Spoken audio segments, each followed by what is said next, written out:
ಇನ್ನು ಇದೇ ವಿಚಾರವಾಗಿ ಹೋಮ್ ಮಿನಿಸ್ಟರ್ ಕೂಡ ಮಾತನಾಡಿದ್ದಾರೆ. ಅದು ಬಹಳ ದೊಡ್ಡ ತಪ್ಪು, ನಾನು ಒಪ್ಪುವುದಿಲ್ಲ ಅಂತ ಹೇಳಿದ್ದಾರೆ. ಇನ್ನು ನ್ಯಾಯ ದೊರಕಿಸುವುದಕ್ಕೆ ಸಿಎಂ ಜೊತೆ ಮಾತನಾಡ್ತೀನಿ ಅಂತ ವಿಜಯಪುರದಲ್ಲಿ ಸಚಿವ ಎಂಬಿ ಪಾಟೀಲ್ ಹೇಳಿಕೆ ಕೊಟ್ಟಿದ್ದಾರೆ. ಬನ್ನಿ ನೋಡೋಣ. ನೋಡಿ, ಅದು ಬಹಳ ದೊಡ್ಡ ತಪ್ಪು ಅದು. ನಾನು ಕೂಡ ಅದನ್ನು ಒಪ್ಪೋದಿಲ್ಲ.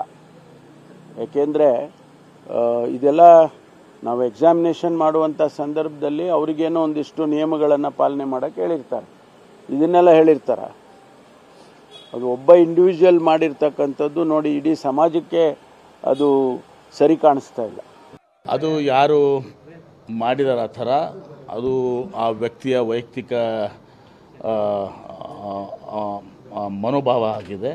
ಅದನ್ನು ನಾವು ಖಂಡಿಸ್ತೀವಿ. ಒಂದನೇದು, ಆ ರೀತಿ ಅವ್ರ ಮೇಲೆ ಕಠಿಣ ಕ್ರಮ ಕೈಗೊಳ್ತೀವಿ. ಈ ಥರ ಯಾವುದೇ ಒಂದು ಧರ್ಮದ, ಒಂದು ಜಾತಿಯ ಭಾವನೆಗೆ ಇದು ಮಾಡುವಂಥ ಕೆಲಸ ಆಗಬಾರ್ದು.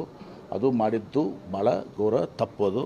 ಅದನ್ನು ನಾವು ಖಂಡನೆ ಮಾಡೋದು ಅಷ್ಟೇ ಅಲ್ಲೇ ಅವ್ರಿಗೆ ಸಂತರ್ಕ ಶಿಕ್ಷಣ ಕೊಡಬೇಕು ಮತ್ತು ಆ ವಿದ್ಯಾರ್ಥಿಗೆ ನ್ಯಾಯ ದೊರಕಿಸಿಕೊಡಲಿಕ್ಕೆ ಮುಖ್ಯಮಂತ್ರಿಗಳಿಗೆ ಮತ್ತು ಶಿಕ್ಷಣ ಸಚಿವರಿಗೆ ನಾನು ವಿನಂತಿ ಮಾಡ್ಕೋತೀವಿ.